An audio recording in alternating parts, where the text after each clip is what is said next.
Ah, perdón, rompí tu TV de 75 pulgadas sin querer, dijo mi hija Isabel con una sonrisa que me heló la sangre, después de que me había negado rotundamente a prestarles $120,000 para la reforma de su casa. Mi televisión yacía destrozada en el suelo de mármol, sus cristales esparcidos como diamantes negros por todo el salón donde minutos antes mi familia había estado reunida. Jaime, mi yerno, completó la farsa con el descaro que lo caracteriza. Fue solo un accidente, suegro. Estas cosas pasan. Me quedé en silencio, sintiendo como algo se rompía dentro de mí, algo mucho más valioso que cualquier aparato electrónico. La reunión familiar había comenzado como todas, con mi hermana Elena intentando mantener la paz, con Isabel llegando tarde y quejándose de todo, con Jaime pegado al teléfono como si el mundo dependiera de sus mensajes. Pero cuando Isabel había pedido el dinero con esa naturalidad obscena, como si los $120,000 fueran calderilla, sentí que algo no encajaba. ¿Para qué necesitas tanto dinero, Isabel?, le había preguntado con la paciencia que solo un padre puede tener. Es para la cocina nueva, papá. Sabes que Jaime y yo merecemos vivir bien después de todo lo que hemos pasado. Merecemos. Esa palabra resonó en mi mente como un eco amargo. ¿Qué habían pasado exactamente? ¿Cuándo el trabajo honesto había dejado de ser suficiente para mi hija? ¿Cuándo había dejado de valorar lo que yo había construido con mis propias manos? Mi negativa había sido instintiva, casi visceral. Algo en la forma en que Isabel había pedido el dinero, en cómo Jaime había sentido sin levantar la vista del teléfono, en cómo ambos daban por hecho que yo simplemente abriría la chequera, me había producido una náusea profunda. Y entonces había ocurrido el accidente. Isabel se había levantado bruscamente, había fingido tropezar, y su brazo había golpeado mi televisión con una precisión que habría envidiado cualquier demoledor profesional. El aparato había caído como un árbol talado, arrastrando consigo años de tardes viendo las noticias, partidos de fútbol en silencio, y esas pocas películas que me permitía disfrutar cuando la soledad se volvía demasiado pesada. No te preocupes, papá, había dicho Isabel mientras recogía algunos pedazos más grandes, sin mostrar la menor preocupación real. Total, ya estaba vieja. Era hora de cambiarla por una más moderna. La frialdad en su voz había sido como una bofetada. 70 años de vida, 50 de trabajo, 30 criando a esa mujer, y todo se reducía a ya estaba vieja.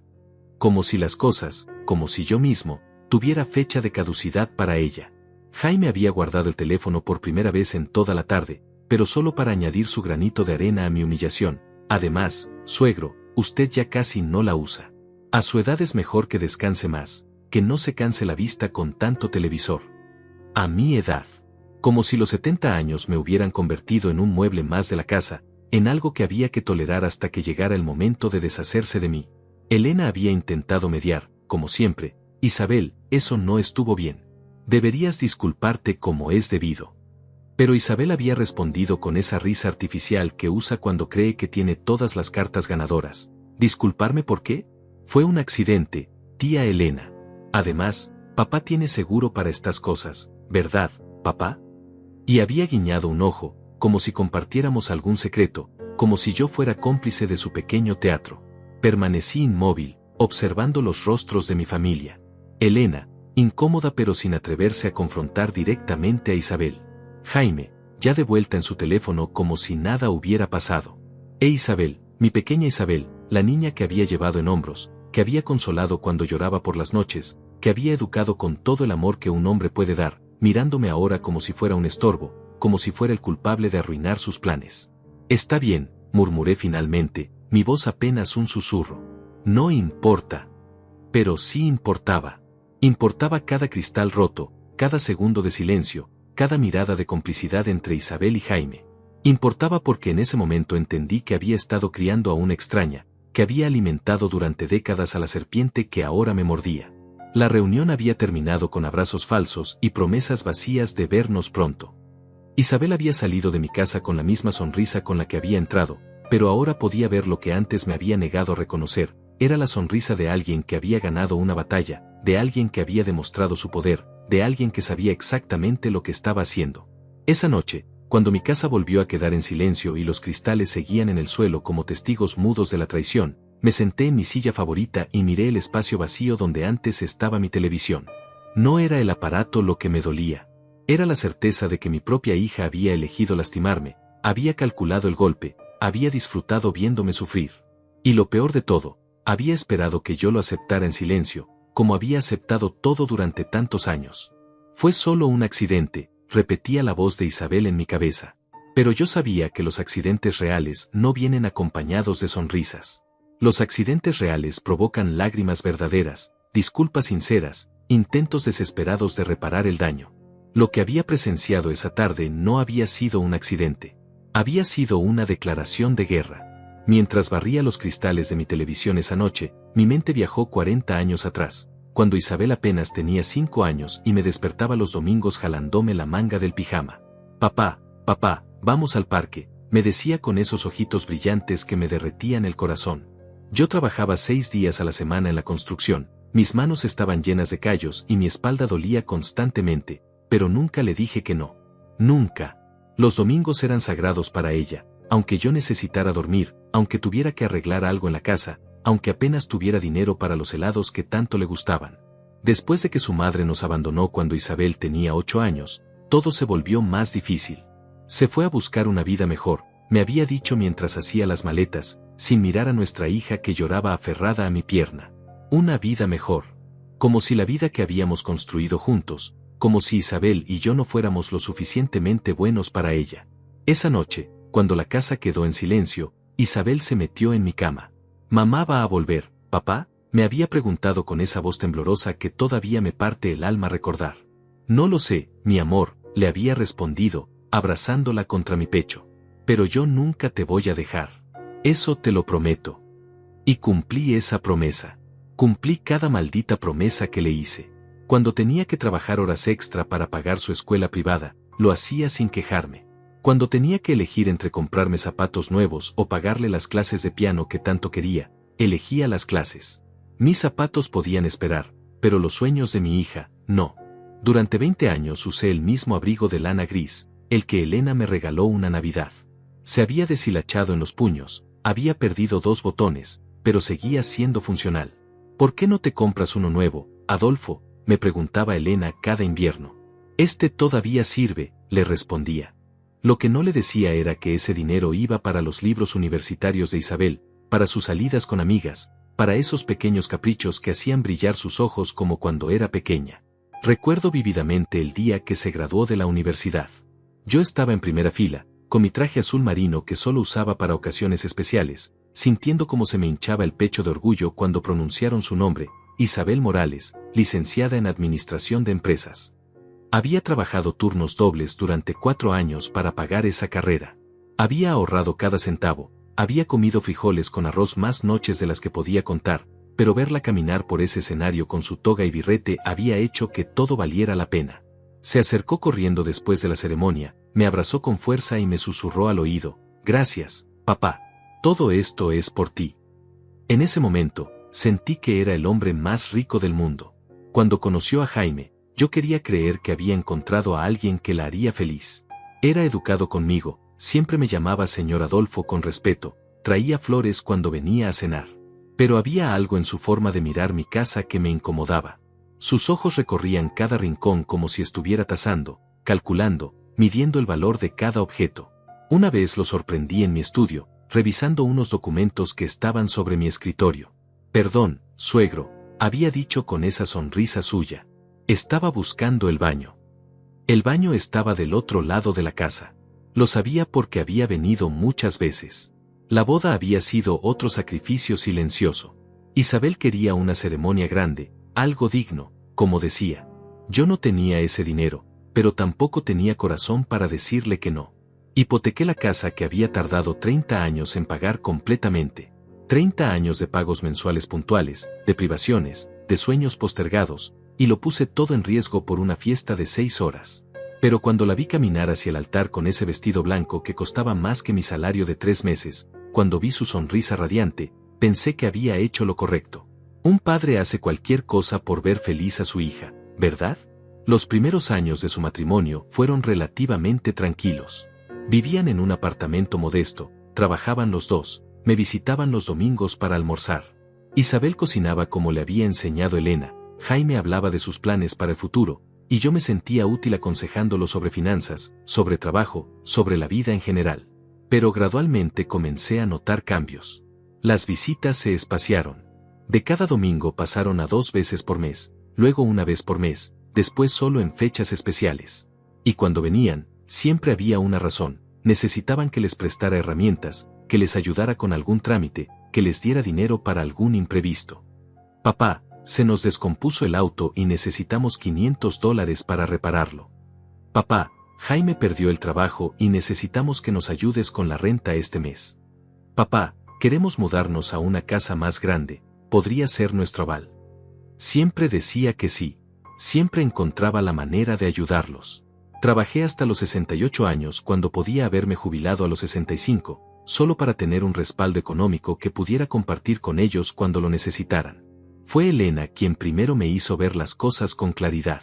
Adolfo, me había dicho una tarde mientras tomábamos café en su cocina, ¿no te parece extraño que Isabel solo te llame cuando necesita algo? La había defendido, por supuesto. Es mi hija, Elena. Es natural que acuda a su padre cuando tiene problemas.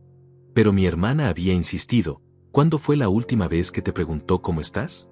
¿Cuándo fue la última vez que te invitó a su casa solo para pasar un rato agradable? No había sabido qué responder porque, honestamente, no lo recordaba. Las señales estaban ahí, pero yo me negaba a verlas. Como esa vez que fui a visitarlo sin avisar y encontré a Jaime contando un fajo de billetes en la mesa de la cocina. Es el dinero de mi nuevo trabajo, había explicado rápidamente, guardando el dinero en su bolsillo. Pero yo sabía que acababa de perder su empleo la semana anterior, me lo había dicho Isabel por teléfono. O como aquella tarde que llegué a su casa y vi una televisión nueva, un sofá de cuero, electrodomésticos que definitivamente no podían pagar con sus ingresos. Nos los dio mi jefe como bonus, había dicho Isabel, pero evitaba mi mirada cuando hablaba. El punto de quiebre había llegado 6 meses antes del incidente de la televisión. Isabel había aparecido en mi casa un martes por la tarde, sola, lo cual era extraño porque siempre venía con Jaime.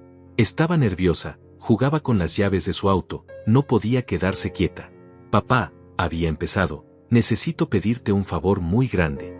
Mi corazón se había acelerado porque su tono era diferente, más urgente, más desesperado. Necesito que me prestes $50,000. Es importante, papá. Es para invertir en un negocio que nos va a cambiar la vida. $50,000. Era prácticamente todos mis ahorros. Todo lo que había juntado trabajando como una mula durante 5 décadas. ¿Qué tipo de negocio, Isabel?, le había preguntado. Es complicado de explicar, papá. Tiene que ver con bienes raíces. Jaime conoce a una persona que nos puede ayudar a multiplicar el dinero.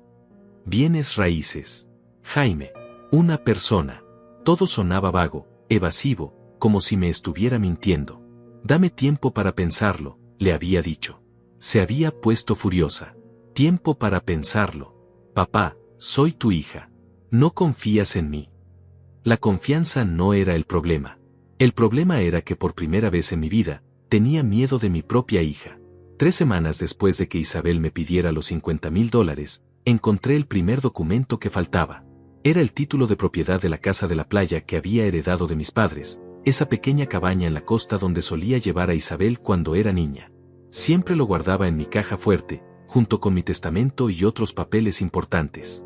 Ese día había ido a buscar mi póliza de seguro porque necesitaba renovarla, y simplemente no estaba ahí. Revisé 3 veces, saqué todo, lo volví a meter, pero el documento había desaparecido. Al principio pensé que yo mismo lo había movido y lo había olvidado. A los 70 años, uno empieza a dudar de su memoria. Busqué por toda la casa, en cada cajón, en cada folder, incluso en lugares absurdos como la cocina y el baño. Nada. Fue entonces cuando recordé que Isabel tenía una copia de las llaves de mi casa desde que era adolescente. Para emergencias, papá, me había dicho cuando se las di. Por si algún día te pasa algo y necesito entrar. Nunca pensé que las usaría para entrar sin mi permiso. Decidí no decirle nada todavía. Había una posibilidad de que estuviera equivocado, de que el documento apareciera en algún lugar que no había buscado bien. Pero instalé discretamente una cámara de seguridad en mi estudio, una de esas pequeñas que se conectan al teléfono. Elena me había ayudado a comprarla y configurarla. ¿Para qué quieres eso, Adolfo?, me había preguntado. Para estar más tranquilo, le había respondido sin dar más detalles. No quería explicarle mis sospechas sobre Isabel. Todavía tenía la esperanza de estar equivocado. No tuve que esperar mucho. 4 días después, mientras estaba en el supermercado, mi teléfono vibró con una notificación de la cámara. Había detectado movimiento en mi estudio. Mi corazón empezó a latir como un tambor mientras abría la aplicación. Ahí estaba Isabel, sola en mi casa, abriendo mi caja fuerte con una combinación que no debería conocer. La vi sacar documentos, fotografiarlos con su teléfono, y volver a guardarlos cuidadosamente en el mismo orden. Todo duró menos de 10 minutos. Cuando terminó, cerró la caja fuerte, miró alrededor para asegurarse de que todo estuviera en su lugar, y salió de mi casa como si nada hubiera pasado. Me quedé sentado en mi auto en el estacionamiento del supermercado, viendo y reviendo el video. Mi propia hija, la niña a la que había criado con tanto amor, había entrado a mi casa como una ladrona. Había violado mi privacidad, mi confianza, mi hogar. Y lo peor de todo, lo había hecho con una eficiencia que sugería que no era la primera vez. Conocía la combinación de mi caja fuerte, sabía exactamente qué buscar, se movía por mi casa con la confianza de alguien que había planeado todo cuidadosamente. Esa noche no pude dormir. Me quedé despierto en mi cama, mirando el techo, sintiendo como algo se desmoronaba dentro de mí. No era solo la traición lo que me dolía, era la comprensión gradual de que había estado viviendo en una mentira. ¿Cuántas veces había entrado Isabel a mi casa sin permiso? ¿Qué otros documentos había fotografiado? ¿Qué planes estaba haciendo con esa información? Y lo más aterrador, ¿desde cuándo me veía como un obstáculo en lugar de como su padre? A la mañana siguiente, decidí hacer mi propia investigación. Llamé al banco donde tenía mi cuenta principal y pedí un estado de cuenta detallado de los últimos 6 meses. Lo que descubrí me dejó helado. Había movimientos que no recordaba haber autorizado, transferencias pequeñas pero constantes, retiros de cajeros automáticos en lugares donde yo nunca había estado, incluso un cheque cobrado por $500 que tenía una firma que se parecía sospechosamente a la mía, pero no era exactamente igual. Conduje hasta el banco en persona. Señor Adolfo, me dijo la gerente, una mujer joven llamada Patricia que siempre había sido muy amable conmigo, ¿hay algún problema con su cuenta? Le expliqué mis dudas sobre algunos movimientos. Ella revisó el sistema y frunció el ceño. Veo que tiene 2 personas autorizadas para hacer transacciones en su cuenta, usted y su hija Isabel. Ella agregó su autorización hace 2 años, ¿lo recuerda? No lo recordaba. Absolutamente no lo recordaba. ¿Podría mostrarme el documento donde autorizo eso?, le pregunté, tratando de mantener la calma aunque sentía que se me helaba la sangre. Patricia sacó una carpeta y me mostró un formulario con mi firma. Pero mientras la examinaba, me di cuenta de que aunque la firma se parecía a la mía, había pequeñas diferencias en la forma de hacer algunas letras. Además, la fecha del documento coincidía con una semana que yo había estado hospitalizado por una neumonía. Isabel había venido todos los días a cuidarme, había manejado mis asuntos, había tenido acceso total a mis documentos personales. Quiero revocar inmediatamente todas las autorizaciones, le dije a Patricia. Y quiero cambiar todas mis claves y números de acceso. Ella asintió, pero pude ver en sus ojos que entendía que algo grave estaba pasando. ¿También quiere que bloqueemos temporalmente su tarjeta de débito y le emitamos una nueva?, me preguntó. Sí, respondí. Y quiero una copia de todos los movimientos de mi cuenta de los últimos 2 años. Todos. Cuando llegué a casa con esa documentación, me senté en mi mesa de cocina y comencé a revisar cada transacción. Era como armar un rompecabezas macabro. Los retiros coincidían con fechas en las que Isabel me había visitado. Las transferencias se hacían siempre los días en que yo tenía citas médicas o estaba fuera de casa por algún motivo. Había una metodología en el robo, una planificación que me quitaba el aliento. Pero lo que realmente me destrozó fue encontrar una transferencia de $10,000 hecha el mismo día que Isabel había venido a pedirme dinero prestado para su emergencia con el auto. Me había dicho que no tenían dinero, que estaban desesperados, que necesitaban mi ayuda urgentemente. Mientras tanto, esa misma mañana había sacado $10,000 de mi cuenta. Me había mentido mirándome a los ojos, había actuado como una hija necesitada, había manipulado mis emociones de padre, todo mientras me robaba sistemáticamente. Llamé a un investigador privado que Elena me había recomendado años atrás cuando tuvimos problemas con unos inquilinos. Señor Adolfo, me dijo después de escuchar mi historia, lo que me describe es un patrón de fraude familiar muy común. ¿Quiere que investiguemos qué más podrían estar haciendo con su información? Le dije que sí. Necesitaba saber hasta dónde llegaba la traición. Los resultados llegaron una semana después y fueron devastadores.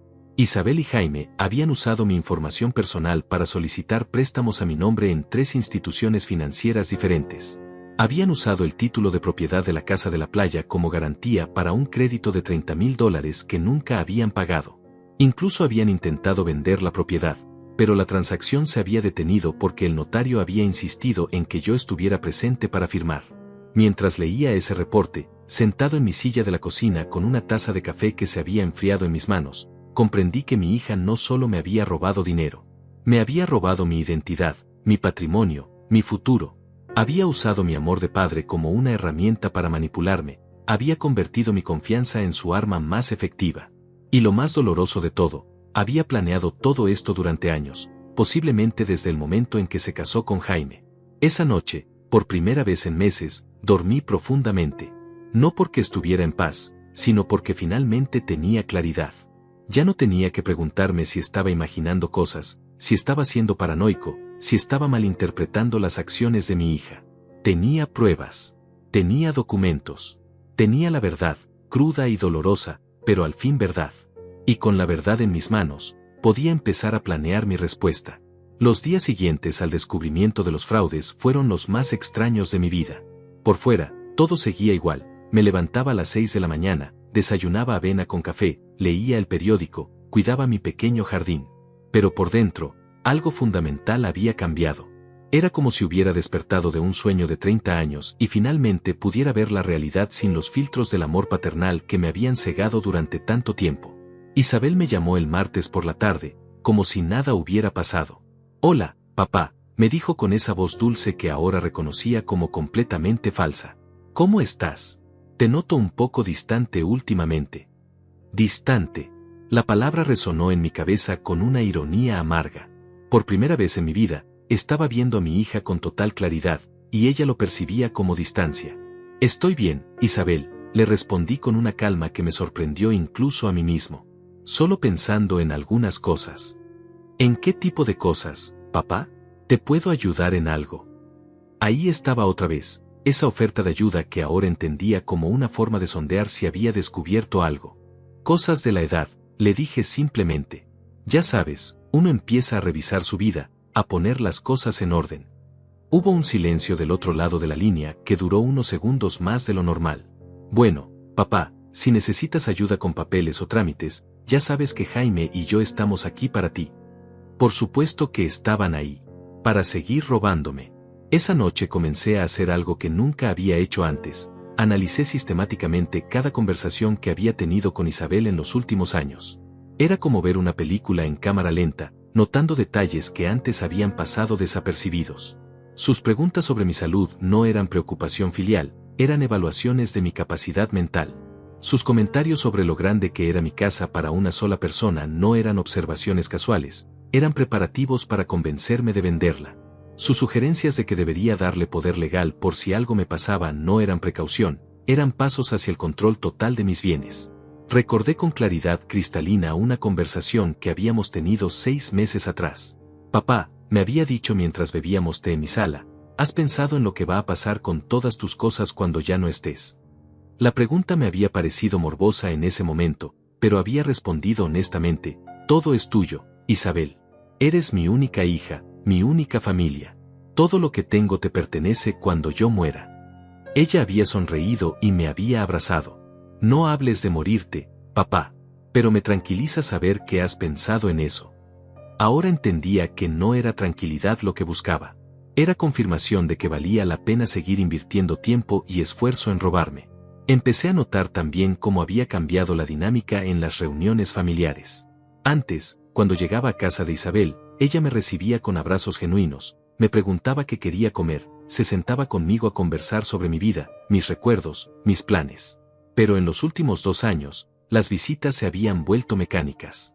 Me recibía en la puerta, pero inmediatamente se disculpaba para atender una llamada o terminar algo en la cocina.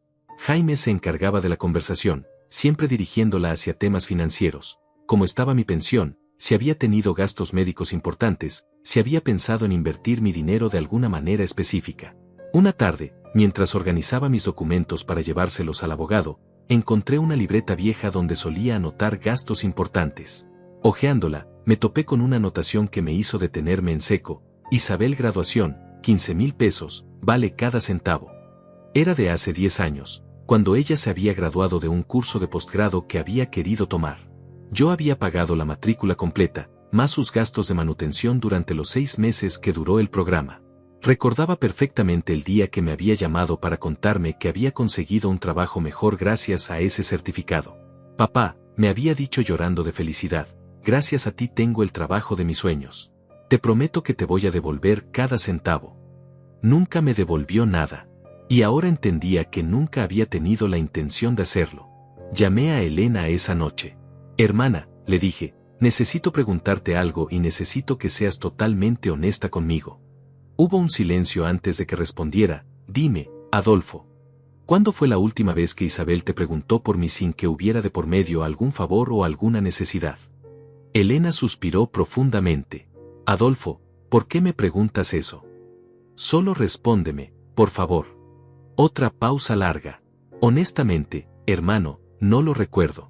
Siempre que Isabel me llama o me ve, habla de ti solo cuando necesita algo o cuando quiere saber algo específico sobre tu situación.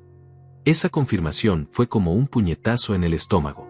Elena era la persona más diplomática del mundo, siempre trataba de ver lo mejor en todos. Si incluso ella había notado el patrón, significaba que era demasiado obvio para ignorar. ¿Por qué nunca me dijiste nada?, le pregunté. Porque eres su padre, Adolfo. Y porque esperaba estar equivocada. Pero últimamente me da la impresión de que Isabel te ve más como un recurso que como una persona. Recurso. Esa palabra se quedó conmigo durante días. Era exactamente eso lo que había sido para mi hija durante años, un recurso. Un banco personal al que podía acudir cuando necesitaba dinero. Un seguro de vida al que podía acceder gradualmente mientras yo aún estaba vivo. Una fuente de estabilidad económica que había que mantener contenta y manipulada hasta que ya no fuera necesaria. Decidí hacer una prueba. La llamé un viernes por la tarde y le dije que me habían diagnosticado un problema cardíaco serio. Era mentira, por supuesto, pero necesitaba ver su reacción. Ay, papá, me dijo, y por un momento creí escuchar preocupación genuina en su voz. ¿Qué tan serio es? ¿Necesitas que te acompañe al médico? Pero luego agregó, ¿has hablado con tu abogado sobre esto? Quiero decir, por si necesitas actualizar algunos documentos o algo así. Ahí estaba. Incluso ante la noticia de que su padre podría estar gravemente enfermo, su primera preocupación real era asegurarse de que sus intereses estuvieran protegidos. El lunes le dije que había sido una falsa alarma, que el médico se había equivocado en los resultados. Su alivio sonó genuino, pero luego añadió, «Qué susto, papá.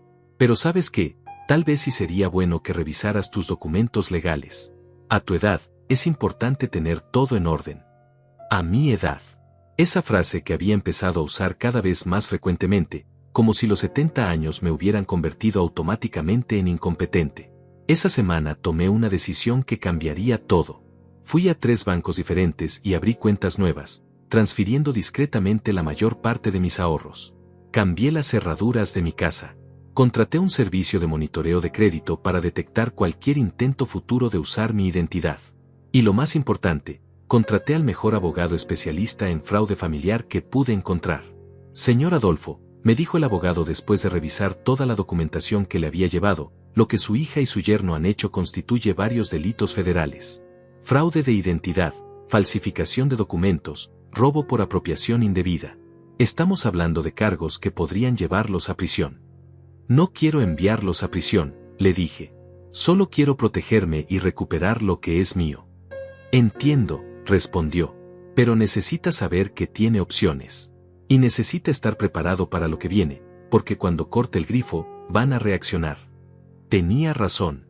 Cuando Isabel se dio cuenta de que ya no podía acceder a mis cuentas bancarias, cuando descubrió que había cambiado las cerraduras, cuando entendió que había perdido el control que había ejercido sobre mí durante años, iba a atacar. Y esa noche, mientras me preparaba para dormir en mi casa ahora verdaderamente segura, me di cuenta de que estaba esperando ese ataque con una calma que me sorprendía. Ya no era el hombre confundido y manipulado que había sido durante décadas. Era alguien que finalmente conocía la verdad. Y la verdad, por dolorosa que fuera, me había liberado. El lunes por la mañana, a las 8 en punto, estaba sentado en la oficina del licenciado Teodoro Herrera, el abogado especialista en derecho familiar que Elena me había recomendado. Su oficina tenía esa sobriedad que inspira confianza, libros de leyes ordenados meticulosamente, diplomas enmarcados en las paredes, y una vista panorámica de la ciudad que me recordaba lo alto que había llegado un hombre que, como yo, había empezado desde abajo. Señor Adolfo, me dijo mientras revisaba los documentos que le había llevado, en mis 30 años de carrera he visto muchos casos de abuso financiero familiar, pero este es particularmente sistemático. Su hija y su yerno han operado como una empresa criminal. ¿Qué opciones tengo?, le pregunté directamente. No tenía tiempo para rodeos. Teodoro se reclinó en su silla y me miró con esa seriedad que solo tienen los profesionales cuando van a dar noticias importantes. Legalmente, puede presentar cargos criminales: fraude de identidad, falsificación de documentos, robo por apropiación indebida. Con las pruebas que tiene, es un caso sólido que podría resultar en prisión para ambos. Hizo una pausa antes de continuar. Pero entiendo que esa no es necesariamente la ruta que quiere tomar. Correcto, le respondí. Quiero justicia, no venganza. Quiero recuperar lo que es mío y protegerme de futuros ataques, pero no quiero destruir vidas. Entonces necesitamos un enfoque estratégico, me explicó Teodoro mientras tomaba notas en una libreta legal. Primero, vamos a cuantificar exactamente cuánto le han robado. Segundo, vamos a asegurar todos sus activos restantes. Tercero, vamos a crear un cerco legal que les impida acceder a cualquier cosa suya en el futuro. Y cuarto, vamos a darles una oportunidad de hacer esto fácil antes de hacer las cosas difíciles. Me gustó su aproximación. Era la estrategia de un hombre que había peleado muchas batallas y sabía cuándo usar el martillo y cuándo usar el bisturí. Salí de esa reunión con una lista de tareas que me mantuvieron ocupado durante las siguientes 2 semanas. Primero, contraté a un contador forense que Teodoro me recomendó. Se llamaba Moisés Vega, un hombre meticuloso de unos 50 años que había trabajado con el FBI en casos de fraude financiero antes de establecer su propia práctica.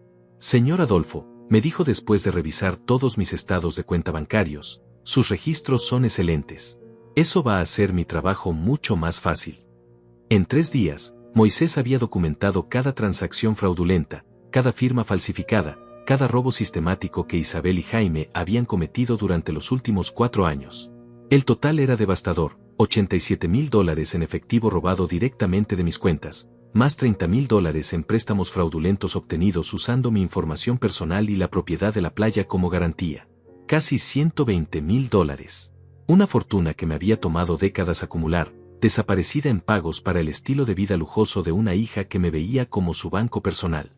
Esto es suficiente para cargos federales, me confirmó Moisés mientras organizaba la documentación en folders etiquetados. Pero también es suficiente para una demanda civil que les quite todo lo que compraron con su dinero. Mientras el contador hacía su trabajo, yo me enfoqué en asegurar mi futuro. Fui al banco principal donde había tenido mi cuenta durante 40 años y me reuní con el gerente regional. Señor Adolfo, me dijo después de escuchar mi historia, lamento profundamente que esto haya ocurrido en nuestra institución. Vamos a implementar inmediatamente protocolos adicionales en su cuenta. Transferí todo mi dinero restante a una nueva cuenta en un banco diferente, una donde Isabel nunca había puesto un pie. Cambié todos mis números de identificación, actualicé todas mis contraseñas, y establecí alertas para cualquier actividad inusual. Después fui al registro de propiedades del condado. Necesitaba entender exactamente qué habían hecho con el título de mi casa de la playa. La empleada, una mujer mayor llamada Paula, revisó los registros en su computadora con una expresión que se volvía más preocupada a medida que avanzaba. Señor Adolfo, me dijo finalmente, veo aquí que su propiedad ha sido usada como garantía para un préstamo de $30,000, pero la firma en estos documentos, bueno, no coincide exactamente con la firma que tenemos en nuestros archivos originales. ¿Eso significa que la transacción es inválida?, le pregunté. Significa que hay bases para impugnarla, me respondió cuidadosamente. Teodoro se encargó de esa impugnación inmediatamente. En menos de una semana, había presentado una denuncia formal alegando falsificación de documentos y había logrado que se congelara cualquier transacción relacionada con la propiedad hasta que se resolviera el caso. Su hija y su yerno van a recibir una notificación legal en los próximos días, me informó por teléfono. Cuando eso ocurra, van a saber que usted está al tanto de todo. ¿Está preparado para su reacción? Estoy preparado, le respondí. Y era cierto. Por primera vez en años, me sentía completamente preparado. Pero antes de que llegara ese momento, decidí hacer una última verificación de algo que me había estado molestando. Conduje hasta el concesionario donde Isabel y Jaime habían comprado su auto nuevo 6 meses atrás. Era un BMW reluciente que definitivamente no podían pagar con sus ingresos declarados. Disculpe, le dije al vendedor, mi hija compró un auto aquí hace unos meses y quería preguntarle sobre las opciones de financiamiento. El vendedor, un joven entusiasta llamado Iván, revisó sus registros. Ah, sí, Isabel Morales. Pagó todo en efectivo. $45,000.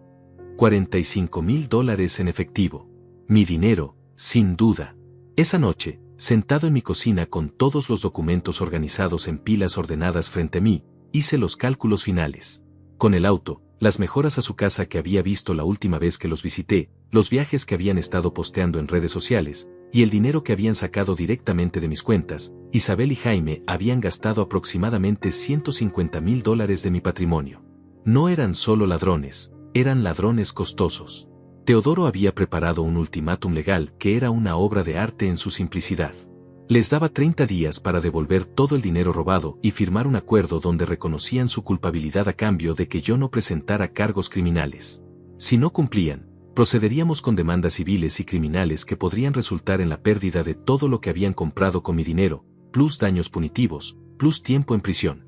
Es más generoso de lo que se merecen, me había dicho Teodoro, pero es la ruta que puede darle paz mental sin destruir completamente a su familia. El viernes por la tarde, contraté a un servicio de notificación legal para que entregara los documentos. Quería estar seguro de que Isabel y Jaime los recibieran en persona, que no pudieran alegar después que nunca habían sido notificados. ¿Quiere estar presente cuando se entreguen?, me preguntó el notificador. No, le respondí, pero quiero que me confirme exactamente cuál fue su reacción. Sabía que cuando Isabel leyera esos documentos, cuando se diera cuenta de que yo sabía todo, cuando entendiera que había perdido completamente el control que había ejercido sobre mí durante años, iba a explotar. Esa explosión llegó exactamente 3 horas después de que se entregaran los documentos. Mi teléfono sonó a las 8 de la noche con una llamada de Isabel. No contesté. Volvió a sonar. No contesté. Al tercer intento, decidí responder. «Papá», me gritó antes de que pudiera decir hola. «¿Qué carajo es esto? ¿Cómo puedes hacerme esto a mí? Soy tu hija». Su voz estaba llena de una furia que nunca había escuchado antes, pero también había algo más: pánico. «Hola, Isabel», le respondí con una calma que me sorprendió incluso a mí mismo. «Supongo que recibiste los documentos». «Por supuesto que recibí los documentos». «¿Estás loco? ¿Cómo puedes acusarme de robarte? Todo lo que he hecho ha sido ayudarte. Todo lo que he hecho ha sido por amor». El amor. Ahí estaba otra vez esa palabra que había usado como arma durante tantos años. «Isabel», le dije, «tienes 30 días para devolver lo que no es tuyo. Después de eso, las decisiones ya no serán mías». «Papá, no tengo dinero para devolverte. Y aunque lo tuviera, no te debo nada. Soy tu hija. Todo lo tuyo debería ser mío de todas formas». Y ahí estaba la verdad final, cruda y sin adornos. Para Isabel, yo no era su padre. Era su herencia anticipada. Colgué el teléfono y lo apagué. Durante los siguientes días, ignoré todas sus llamadas, todos sus mensajes, todos sus intentos desesperados de manipularme para que retirara las demandas. Había cruzado el Rubicón. No había vuelta atrás. Y por primera vez en años, dormí profundamente todas las noches. Mientras yo trabajaba silenciosamente con mis abogados y contadores, Isabel vivía su mejor vida en las redes sociales. Cada mañana, durante las 2 semanas que siguieron a mi descubrimiento de sus fraudes, yo abría su perfil de Facebook e Instagram para estudiar a mi enemigo. Porque eso era lo que había decidido que era, mi enemigo. Y como cualquier buen estratega, necesitaba conocer sus movimientos, sus patrones, su estado mental. Las fotos que subía eran una burla constante a mi situación. Isabel posando junto a su BMW nuevo con el comentario: «Trabajar duro siempre da frutos». Jaime en el restaurante más caro de la ciudad, sosteniendo una copa de vino que probablemente costaba más de lo que yo gastaba en comida en una semana. La vida es demasiado corta para no disfrutarla al máximo. Una imagen de su cocina renovada con electrodomésticos de acero inoxidable que reconocí inmediatamente porque habían costado $15,000 de mi dinero. Hogar, dulce hogar. Gracias universo por tantas bendiciones. Pero lo que más me molestaba eran sus posts motivacionales. Isabel había desarrollado una obsesión con las frases de autoayuda que publicaba casi a diario, siempre acompañadas de fotos profesionales que se tomaba en lugares costosos. La vida comienza cuando aprendes a rodearte solo de personas que agregan valor a tu existencia. No permitas que la negatividad de otros limite tu crecimiento personal. A veces hay que tomar decisiones difíciles para proteger tu paz mental. Cada frase era como una puñalada, porque sabía que se refería a mí. Yo era la negatividad de la que había que protegerse. Yo era la persona que no agregaba valor a su existencia. El post que más me impactó apareció una semana después de que hubiera cambiado las cerraduras de mi casa. Era una foto de Isabel y Jaime brindando con champaña en lo que parecía ser un restaurante de 5 estrellas. El comentario decía, celebrando nuevos comienzos y la libertad de vivir sin cadenas del pasado. Cuando te liberas de las personas tóxicas que te amarran, el universo conspira para darte todo lo que mereces. Libertad financiera. Con mi dinero. Gracias universo. Por robarme durante años. Lo que me enfurecía no era solo la hipocresía, sino la audiencia que aplaudía cada publicación. Amigos, conocidos, incluso algunos familiares distantes, llenaban los comentarios con corazones y frases de apoyo. Te lo mereces, Isabel. ¡Qué inspiración eres! Se nota que están viviendo su mejor momento. Ninguno de ellos sabía que estaban celebrando el fruto de un robo sistemático. Para ellos, Isabel era una joven exitosa que había logrado prosperar por mérito propio. Pero había algo más que me llamaba la atención en sus publicaciones. La frecuencia había aumentado. Antes, Isabel subía fotos tal vez una vez por semana. Ahora publicaba algo todos los días, a veces varias veces al día.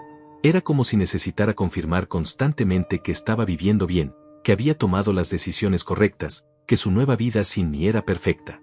Había una desesperación subyacente en esa necesidad de validación constante que me hizo pensar que tal vez, en el fondo, no estaba tan segura de sus decisiones como quería aparentar. Durante esas 2 semanas, también cambió su círculo social. Empezó a aparecer en fotos con personas que yo nunca había visto antes, parejas jóvenes en restaurantes caros, grupos en clubes nocturnos exclusivos, mujeres con joyas ostentosas en spas de lujo. Era como si hubiera decidido que su nuevo estatus económico requería un nuevo grupo de amigos que estuviera a la altura de su éxito. Las personas que habían sido sus amigas durante años, las que yo conocía desde que era joven, gradualmente desaparecieron de sus publicaciones.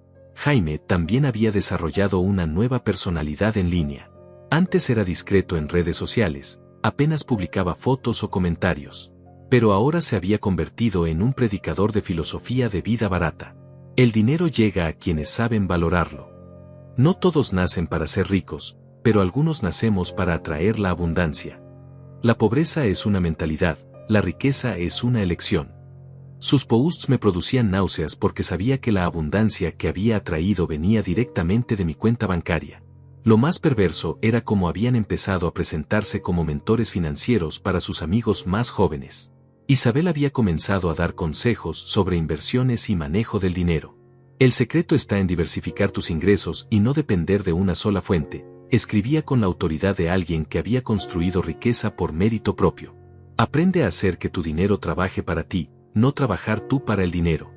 Jaime complementaba con posts sobre mindset emprendedor y libertad financiera antes de los 40. Una tarde, mientras revisaba sus perfiles, me topé con algo que me hizo reír con amargura.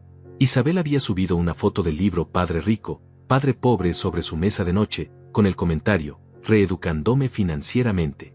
Es increíble cómo la educación puede cambiar tu perspectiva sobre el dinero y las oportunidades. La ironía era deliciosa. Mi hija, que había robado más de $100,000, se presentaba como una estudiosa de las finanzas personales. Pero el post que realmente me hizo entender su estado mental apareció exactamente una semana antes de que yo procediera con las demandas legales.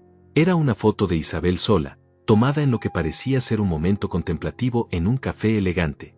El texto era más largo de lo usual, reflexionando sobre los cambios que he hecho en mi vida este año. A veces las decisiones más difíciles son las que más nos liberan. Cortar lazos tóxicos no es fácil, especialmente cuando involucran a familia, pero al final del día tenemos que priorizarnos a nosotros mismos y a nuestro futuro. No me arrepiento de nada. Cada paso me ha llevado a donde estoy hoy, y estoy en el mejor momento de mi vida. Cortar lazos tóxicos. Familia. No me arrepiento de nada. Esas palabras resonaron en mi cabeza durante días. Para Isabel, yo me había convertido oficialmente en un lazo tóxico del que había que librarse.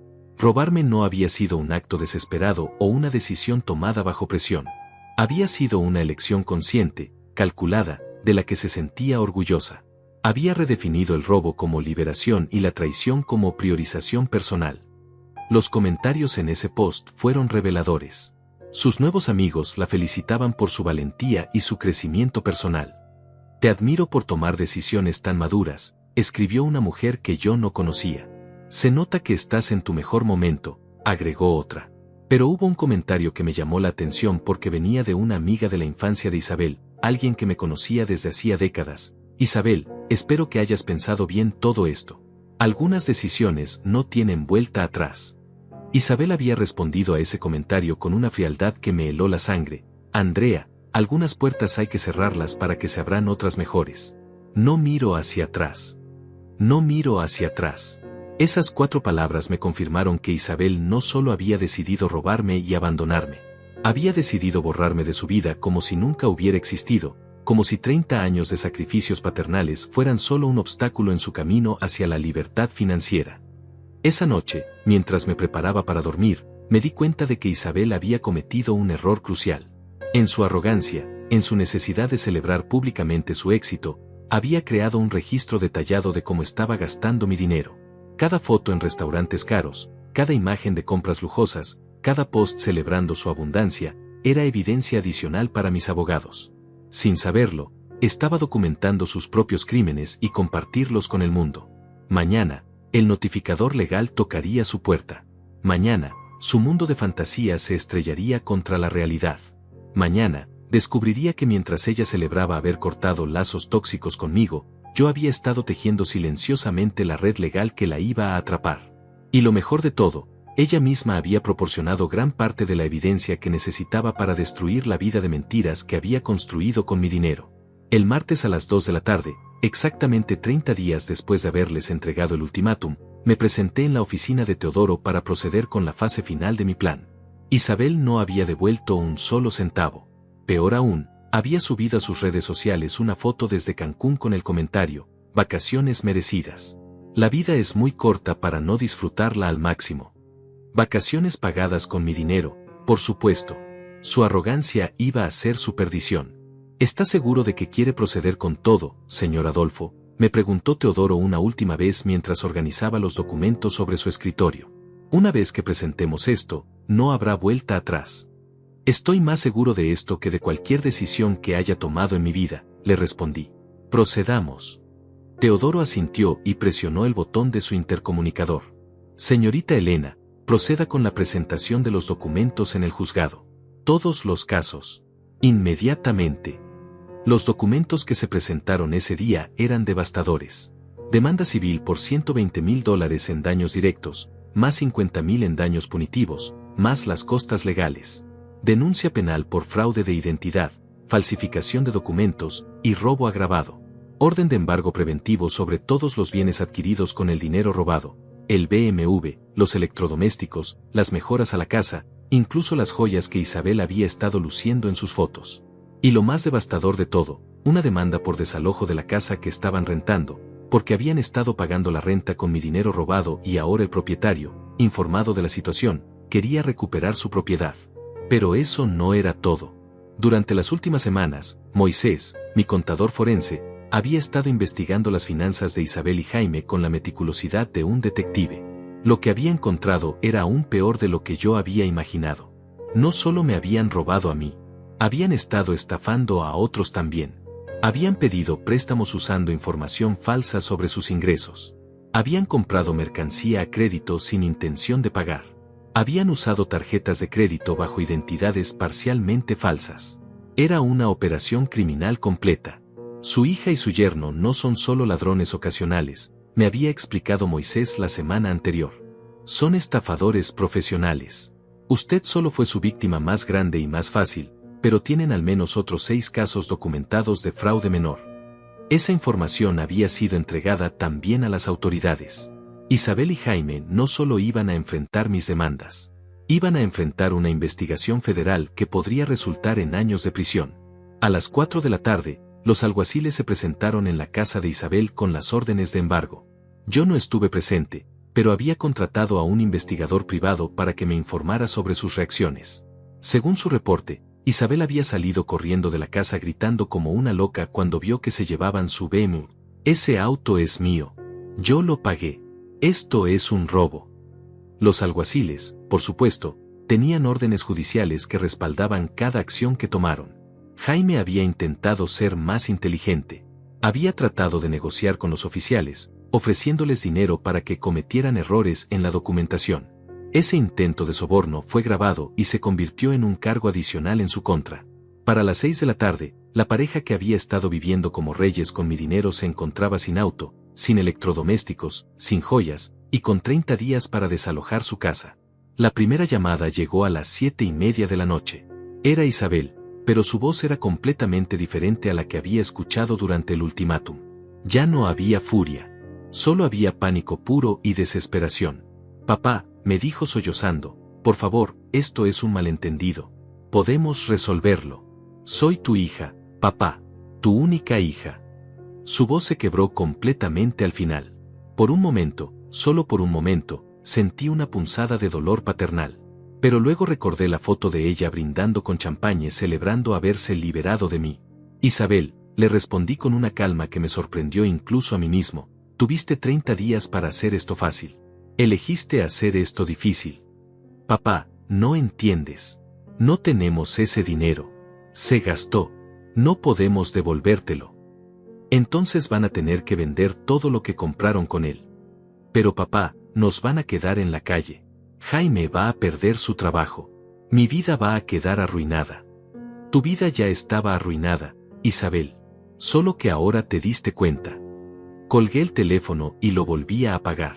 Durante los siguientes 3 días, ignoré completamente todos sus intentos de comunicación. Llamadas, mensajes de texto, emails, incluso cartas dejadas en mi puerta. Nada de eso me interesaba. El tiempo de las conversaciones había terminado. Ahora solo hablaban los abogados y los tribunales. El viernes recibí una llamada de Teodoro que me llenó de satisfacción. Señor Adolfo, me dijo, tengo noticias excelentes. El abogado de su hija y su yerno quiere negociar un acuerdo. Al parecer, han conseguido algo de dinero y están dispuestos a empezar a pagar inmediatamente si usted retira los cargos criminales. ¿Cuánto han conseguido?, le pregunté. $25,000. Dicen que pueden conseguir otros 20,000 en 2 semanas si vendemos el auto embargado y se los damos. Y los otros $75,000. Proponen un plan de pagos a 5 años con intereses. 5 años. Querían que yo, a los 70 años, esperara 5 años para recuperar mi propio dinero. ¿Cuál es su recomendación, licenciado? Honestamente, señor Adolfo, creo que deberíamos rechazar la oferta. Con las pruebas que tenemos, podemos embargar todo lo que poseen, incluyendo futuros ingresos, y recuperar su dinero mucho más rápido. Además, aceptar el acuerdo significaría que ellos nunca enfrentarían consecuencias reales por lo que hicieron. Rechace la oferta, le dije sin dudar. Que enfrenten las consecuencias completas de sus decisiones. Esa decisión desató la desesperación final de Isabel. El sábado por la mañana, apareció en mi puerta con Elena. Mi hermana lucía incómoda, claramente reclutada por Isabel para intentar una intervención familiar. Adolfo, me dijo Elena mientras Isabel lloraba detrás de ella, tal vez podríamos sentarnos y hablar como familia. Elena, le respondí calmadamente, esta mujer dejó de ser mi familia cuando decidió robarme sistemáticamente durante 4 años. Lo que tengo aquí es una criminal que está enfrentando las consecuencias de sus actos. Isabel explotó. Papá, ¿cómo puedes ser tan cruel? Soy tu hija. Todo lo que hice fue porque me criaste para creer que yo era tu prioridad. Me dijiste que todo lo tuyo iba a ser mío algún día. Y habría sido tuyo cuando yo muriera, Isabel. Pero decidiste que no podías esperar. No es justo. Otros padres les dan dinero a sus hijos. Otros padres comprenden que los hijos necesitan vivir. Otros hijos no roban a sus padres, Isabel. No te robé. Tomé lo que iba a ser mío de todas formas. Y ahí estaba la verdad final. Para Isabel, yo no era una persona con derechos. Era solo un obstáculo temporal entre ella y mi dinero. Elena, le dije a mi hermana, por favor llévate a esta mujer de mi propiedad antes de que llame a la policía. Elena asintió, tomó a Isabel del brazo y se la llevó. Mientras caminaban hacia el auto, escuché a Isabel gritarme desde la calle, vas a morir solo, papá. Vas a morir solo y nadie va a llorar por ti. Sus palabras deberían haberme dolido. En cambio, me produjeron una extraña sensación de paz. Prefería morir solo con dignidad que vivir acompañado por personas que me veían como una fuente de dinero. El lunes, Teodoro me llamó con la notificación final. Señor Adolfo, el juez ha dictaminado a nuestro favor en todos los puntos. Embargo total de bienes, orden de pago inmediato, y los cargos criminales procederán según programado. Su hija y su yerno tienen 72 horas para desalojar la propiedad alquilada o enfrentarán cargos adicionales por desacato. Era oficial. Había ganado. Completamente. Esa noche, por primera vez en meses, me serví un whisky y me senté en mi silla favorita. No había televisión que mirar. Isabel se había encargado de eso, pero no la necesitaba. Tenía algo mucho mejor, la satisfacción silenciosa de haber demostrado que un hombre de 70 años no era presa fácil para nadie, ni siquiera para su propia hija. 3 semanas después de la sentencia judicial, recibí una llamada de Elena que me pintó un cuadro devastador de la caída de Isabel. Adolfo, me dijo con voz preocupada, creo que necesitas saber lo que está pasando con tu hija.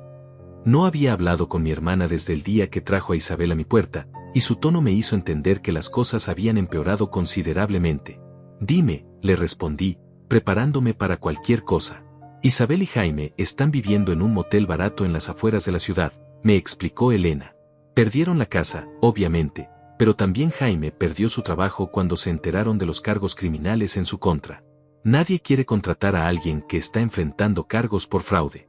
Isabel intentó conseguir trabajo en varias oficinas, pero en cuanto hacen la verificación de antecedentes, la rechazan inmediatamente.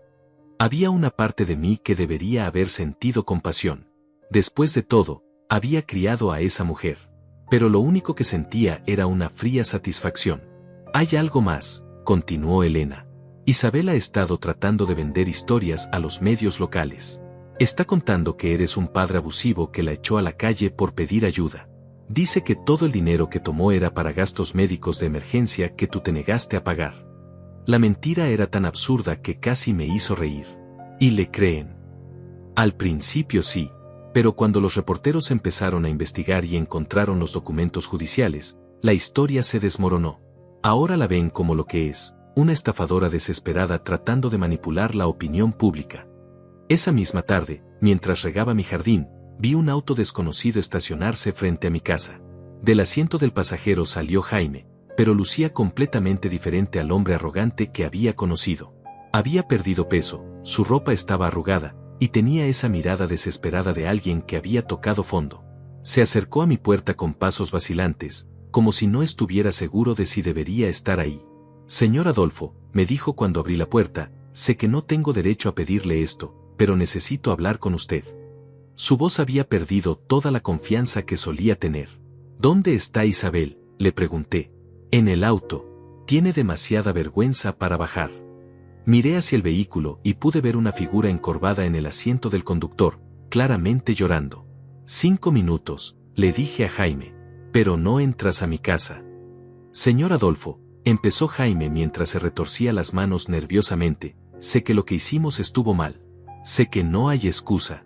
Pero Isabel está destruida. No come, no duerme, no para de llorar. Dice que prefiere morirse antes que vivir sabiendo que usted la odia. Sus palabras deberían haberme afectado, pero sonaban huecas. Había aprendido a no creer nada de lo que saliera de la boca de esa pareja. ¿Qué quieren?, le pregunté directamente. Necesitamos que retire los cargos criminales. No le estoy pidiendo que nos perdone el dinero. Pagaremos hasta el último centavo, aunque nos tome toda la vida. Pero los cargos criminales van a arruinar nuestras vidas para siempre. Isabel nunca va a poder conseguir un trabajo decente. Yo nunca voy a poder reconstruir mi carrera. Sus vidas ya están arruinadas, le respondí. Solo que ahora están enfrentando las consecuencias. Por favor, señor Adolfo. Se lo suplico. Isabel está hablando de hacerse daño. Está en terapia psicológica, pero el doctor dice que mientras no resuelva esto con usted, no va a mejorar. Amenazas de suicidio. El último recurso de los manipuladores cuando todas las otras estrategias fallan. Jaime, le dije mirándolo directamente los ojos, si Isabel quiere hacerse daño, esa es su decisión. Pero no va a usar esa amenaza para manipularme. Ya no funciona. Jaime se quedó en silencio por un momento, claramente no esperando esa respuesta. Señor Adolfo, usted no entiende. Nosotros estábamos desesperados. Teníamos deudas, presiones, problemas que usted no conocía. Y eso justifica robar $120,000. No, no lo justifica, pero explica por qué lo hicimos. No somos malas personas, señor Adolfo. Solo cometimos errores muy grandes. Los errores se cometen una vez, Jaime. Lo que ustedes hicieron fue una operación criminal que duró 4 años. En ese momento, Isabel salió del auto. Caminó hacia nosotros con pasos lentos, y cuando la vi de cerca me impactó su apariencia. Había perdido tanto peso que parecía una versión fantasmal de la mujer que había sido.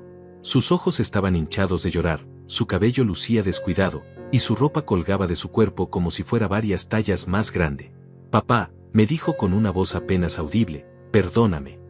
Por primera vez en meses, Isabel no estaba actuando. Su dolor parecía genuino, su desesperación era real. Pero había algo que me impedía sentir compasión por ella. Tal vez era el recuerdo de todas las veces que había fingido emociones para manipularme. Tal vez era la imagen de ella brindando con champaña celebrando haberse liberado de mí.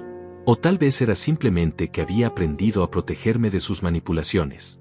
Isabel, le dije con una calma que me sorprendió, ¿te acuerdas de lo que me dijiste la última vez que estuviste en mi puerta? Ella negó con la cabeza, claramente sin recordar. Me dijiste que iba a morir solo y que nadie iba a llorar por mí. Sus ojos se llenaron de lágrimas frescas. Papá, yo estaba furiosa. No quise decir eso. Pero lo dijiste. Y lo dijiste porque era lo que realmente pensabas en ese momento. Era tu verdad. No, papá. Mi verdad es que te amo. Mi verdad es que cometí el error más grande de mi vida. Mi verdad es que no puedo vivir sabiendo que me odias. Yo no te odio, Isabel, le respondí honestamente. Pero tampoco te amo ya. El amor requiere confianza, y esa confianza está completamente destruida. Lo que siento por ti ahora es nada. Eres una extraña que solía ser mi hija. Isabel se desplomó. Literalmente se dobló sobre sí misma y comenzó a sollozar de una manera que me recordó a cuando era pequeña y se lastimaba jugando. Jaime se acercó a consolarla, pero ella lo empujó. Esto es tu culpa, le gritó. Tú me dijiste que él nunca se iba a dar cuenta. Tú me dijiste que era nuestro derecho. Tú me convenciste. Incluso en su momento más bajo, Isabel seguía culpando a otros por sus decisiones. Papá, me dijo Isabel mientras se limpiaba las lágrimas, si retiras los cargos, haré cualquier cosa. Trabajaré el resto de mi vida para pagarte. Me iré de la ciudad si quieres. Nunca más te volveré a molestar. Pero por favor, dame una oportunidad de reconstruir mi vida. Tuviste 30 días para mostrar arrepentimiento genuino, le respondí. En lugar de eso, te fuiste de vacaciones a Cancún con mi dinero. Esa fue tu respuesta. Esas vacaciones las habíamos pagado antes. No podíamos cancelarlas, protestó Jaime. Mentira, le dije simplemente. Mi contador forense revisó todo. Ese viaje se pagó 3 días después de que recibieran el ultimátum. Fue su forma de demostrarme que no tenían intención de cumplir. Jaime se quedó callado, atrapado en su propia mentira. Papá, Isabel hizo un último intento, soy tu única familia. Cuando tú te mueras, no va a quedar nadie que recuerde tu historia, tu vida, lo que construiste. ¿De verdad quieres que termine así entre nosotros? Isabel, le respondí, mi historia, mi vida, lo que construí, todo eso ya está terminado para ti. Tú lo destruiste cuando decidiste verme como tu banco personal en lugar de como tu padre. Les di la espalda y entré a mi casa. Mientras cerraba la puerta, escuché a Isabel gritarme una última vez. Papá, por favor, dame una señal de que todavía hay esperanza. No respondí. No había esperanza. Había justicia, había consecuencias, había lecciones que aprender. Pero esperanza de reconciliación, no. Esa había muerto el día que decidió robarme y celebrarlo públicamente. Esa noche, Elena me llamó para contarme que Isabel había intentado contactar a otros familiares para que intercedieran por ella. Primos lejanos, tíos que no veía hace años, incluso excompañeros de trabajo míos. Todos habían recibido llamadas llorosas pidiendo que me convencieran de perdonar a mi hija. ¿Y qué les dijiste?, le pregunté a Elena. La verdad, me respondió, que una persona que roba $120,000 a su propio padre no merece perdón, que roba dignidad. 6 meses después de la sentencia final, mi vida había encontrado un ritmo que no conocía desde hacía décadas. Me despertaba cada mañana sin el peso de preocuparme por las manipulaciones de Isabel, sin la ansiedad de descubrir qué nuevo engaño había ideado, sin la confusión constante de amar a alguien que me veía como un recurso financiero. Por primera vez en años, mi casa era verdaderamente mía, mi dinero estaba seguro, y mi futuro dependía únicamente de mis propias decisiones. Había vendido la casa grande donde había criado a Isabel. Era demasiado grande para un hombre solo, y cada rincón me recordaba a la niña que había amado y a la mujer que me había traicionado. Con el dinero de la venta, más lo que había recuperado de las demandas contra Isabel y Jaime, compré una casa pequeña pero cómoda en un barrio tranquilo. Tenía un jardín perfecto para un hombre de mi edad, una cocina funcional, y lo más importante, ningún recuerdo doloroso entre sus paredes. Elena venía a visitarme todos los domingos. Al principio había intentado convencerme de que reconsiderara mi posición con Isabel, pero gradualmente había comenzado a entender mi perspectiva. Adolfo, me había dicho hace pocas semanas mientras tomábamos café en mi nueva cocina, tienes que saber que Isabel sigue preguntando por ti. Está trabajando de mesera en un restaurante de carretera, vive en un apartamento pequeño con Jaime, y dice que no pasa un día sin que piense en ti. Y, le había respondido, ¿qué quieres que haga con esa información? Solo quiero que sepas que está sufriendo las consecuencias de sus actos. Elena, le había dicho mientras miraba por la ventana hacia mi jardín, el sufrimiento no borra el daño que causó. El arrepentimiento no devuelve la confianza que destruyó. Isabel está viviendo la vida que eligió cuando decidió robarme. Yo estoy viviendo la vida que elegí cuando decidí defenderme. Mi hermana había asentido lentamente. Tienes razón, había admitido finalmente. Solo me duele ver a la familia dividida. No somos una familia dividida, le había corregido. Somos los restos de lo que fue una familia. La demanda civil había sido exitosa más allá de mis expectativas. No solo había recuperado los $120,000 que me habían robado, sino que el juez había ordenado daños punitivos adicionales cuando se enteró de la extensión y sistematicidad del fraude. Isabel y Jaime habían tenido que vender todo, el BMW, los electrodomésticos, las joyas, incluso muebles, para cumplir con la sentencia. Sus salarios futuros estaban embargados hasta completar el pago total. Vivirían en la pobreza durante años, pero esa no era mi responsabilidad. Era el resultado natural de sus decisiones. Los cargos criminales habían resultado en sentencias de libertad condicional y servicios comunitarios, principalmente porque eran delincuentes primerizos y habían comenzado a pagar restitución. Pero los antecedentes criminales los seguirían para siempre. Isabel nunca podría trabajar en finanzas, seguros, o cualquier trabajo que requiriera manejo de dinero. Jaime había perdido su licencia profesional y tendría que reconstruir su carrera desde cero. Habían pagado el precio completo por subestimar a un hombre de 70 años. Una tarde, mientras trabajaba en mi jardín, se detuvo un auto frente a mi casa. Por un momento pensé que podría ser Isabel haciendo otro intento de reconciliación, pero cuando vi quién bajaba del vehículo, me sorprendí. Era Teodoro, mi abogado, pero no venía solo. Lo acompañaba un hombre joven que no reconocí. Señor Adolfo, me dijo Teodoro mientras se acercaba, espero que no le moleste esta visita sin aviso. Le presento a Ernesto Vázquez, reportero del periódico local. Está escribiendo un artículo sobre fraude familiar y quería conocer su historia.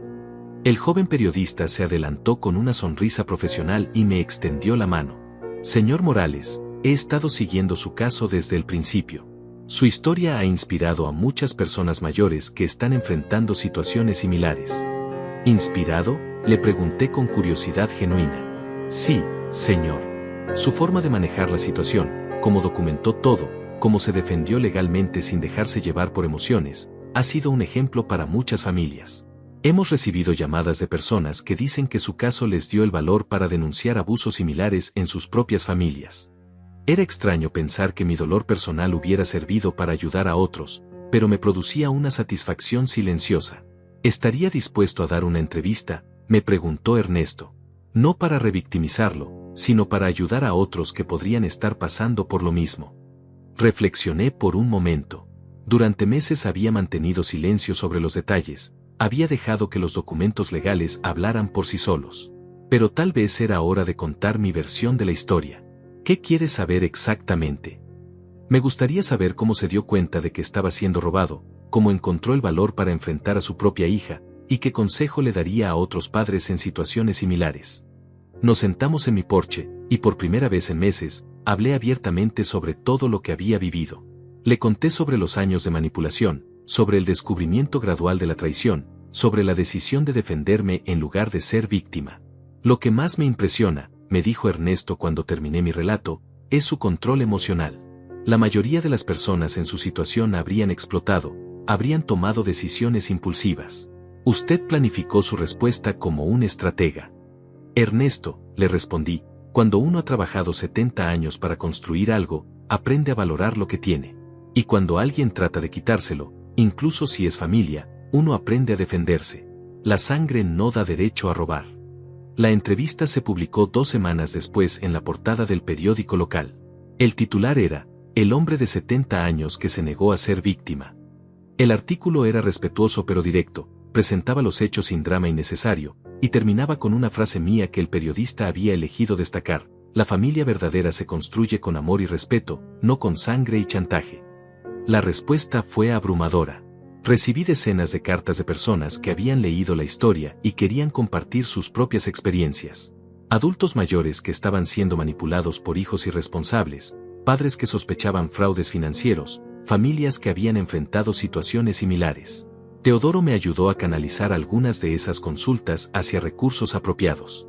Una carta en particular me llamó la atención. Era de una mujer llamada Antonella, de 65 años, que vivía en la ciudad vecina. Señor Morales, escribía, su historia me dio el valor para confrontar a mi hijo que ha estado sacando dinero de mi cuenta sin permiso durante 2 años. Pensaba que era mi culpa por no entender las finanzas modernas. Ahora entiendo que era un robo. Gracias por mostrarme que la edad no significa que tengamos que ser víctimas. Esa noche, mientras leía esa carta sentado en mi sala nueva, me di cuenta de algo que me sorprendió: estaba en paz. No era felicidad exactamente, porque la traición de Isabel había dejado una cicatriz que nunca sanaría completamente. Pero era paz. La paz de saber que había actuado correctamente, que había defendido mi dignidad, que había enfrentado la injusticia sin importar quién la hubiera cometido. Mi teléfono sonó interrumpiendo mis pensamientos. Era Elena. Adolfo, me dijo, Isabel me pidió que te diera un mensaje. No me interesa, le respondí inmediatamente. Espera, hermano. No es lo que piensas. No está pidiendo perdón otra vez. Quiere que sepas que leyó el artículo en el periódico y que finalmente entiende por qué hiciste lo que hiciste. Dice que se da cuenta de que nunca te vio como una persona, solo como una fuente de dinero. Y que aunque no espera perdón, quiere que sepas que está tratando de ser una mejor persona. Y, le pregunté a Elena, ¿qué se supone que haga con esa información? Nada, me respondió mi hermana. Solo pensé que querría saberlo. Isabel finalmente entendió la lección que le enseñaste. Elena, le dije mientras miraba por la ventana hacia la calle tranquila donde ahora vivía, yo no le enseñé ninguna lección a Isabel.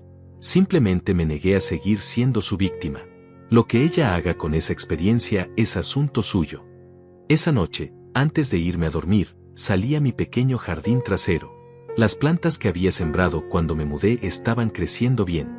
En unos meses tendría tomates, lechugas y las hierbas aromáticas que me gustaba usar para cocinar. Era un jardín pequeño, apropiado para un hombre solo, pero era completamente mío.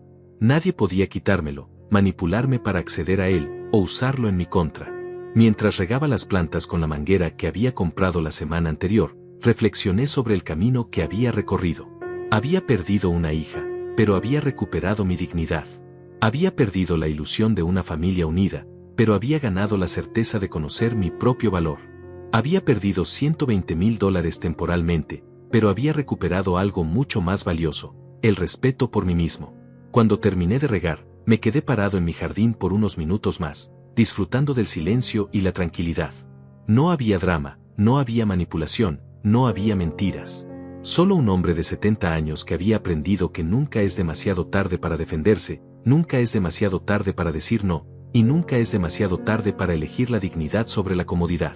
Entré a mi casa, cerré la puerta con llave, y dormí profundamente. Mañana sería otro día en mi nueva vida, una vida que finalmente me pertenecía completamente.